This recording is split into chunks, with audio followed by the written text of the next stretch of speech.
বৃহত্তর ময়মনসিংহের সবচেয়ে বড় চামড়ার বাজার ময়মনসিংহের শম্ভুগঞ্জ চামড়ার হাট। ময়মনসিংহের ১৩ উপজেলা সহ টাঙ্গাইল, শেরপুর, জামালপুর ও নেত্রকোনার চামড়া আসে এ বাজারে। এবার গরম সহ শ্রমিকদের ন্যায্য মজুরি না দেওয়ায় অনেক চামড়া নষ্ট হয়ে গেছে। শ্রমিকদের অভিযোগ, বাজার থেকে লাখ লাখ টাকা রাজস্ব আদায় হলেও বিশুদ্ধ খাবার পানি কিংবা চামড়া পরিষ্কারের জন্য কোনো পানির ব্যবস্থা নেই। একে তো চরম দুর্গন্ধ, সেই সাথে একটু বৃষ্টি হলেই বাজারে পানি জমে কাদা জল ভরে যায়। এরপরও কোনো ব্যবস্থা নেন না কর্তৃপক্ষ। মোনালিসা হেভি ফ্লো 15 পিস প্যাকেটের সাথে 8 পিসের একটি প্যাকেট একদম ফ্রি। শ্রমিকরা জানান, প্রথম দিন কাজ করে অনেক শ্রমিক চলে গেছে, তাই দ্বিতীয় দিন থেকে সংকট দেখা দিয়েছে।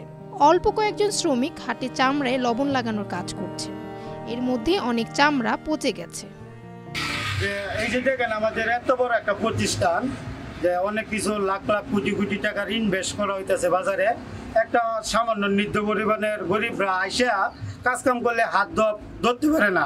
দোকানে একটা কাজ কাম করলে খাইতে গেলে একটু পানির দরকার, একটা দোকানের কাজ করে একটা পান খাইলে একটা সেসব করলে মনে করো অনেক কিছু দরকার পড়ে। এত বড় একটা প্রতিষ্ঠানের একটা কলকারখানা কিছুই নাই। একটা কলের দরকার কি, একটা সাপ্লাইয়ের একটা মোটর দিতে পারে, আর অনেকগুলো টাকা পয়সা উঠে বাজারে কোনো কিছু ব্যবস্থা নাই।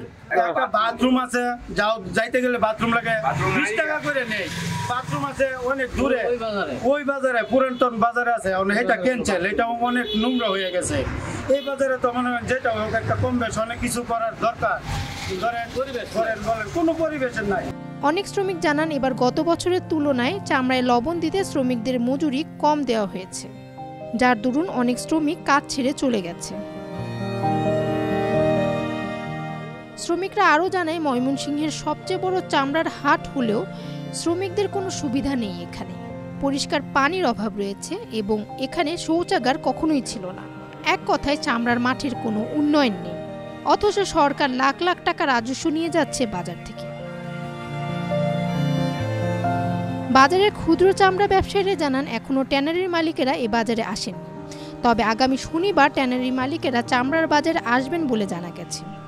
চামড়ায় লাভ হবে না ক্ষতি হবে তা নির্ভর করছে ট্যানারি মালিকদের উপর। আমরা গ্যাসের তুলনায় গত বছর মনে হয় যে যা আমরা জিলানি লবণ দেওয়া পাইছি তার তুলনায় এবার পার পিস 10 টাকা করে কম। তাছাড়া মনে হয় যে লোকজন দেখা যাচ্ছে টাকা কমের জন্য আসতেছে না, বা মনে হয় যে সারের কাজ করার পরে তারা সকালে চামড়া কিনতেছে, চামড়া দেখা যায় পচা যাচ্ছে, তা ওটা তো আমরা মনে হয় যে সমান মূল্য পাচ্ছি না।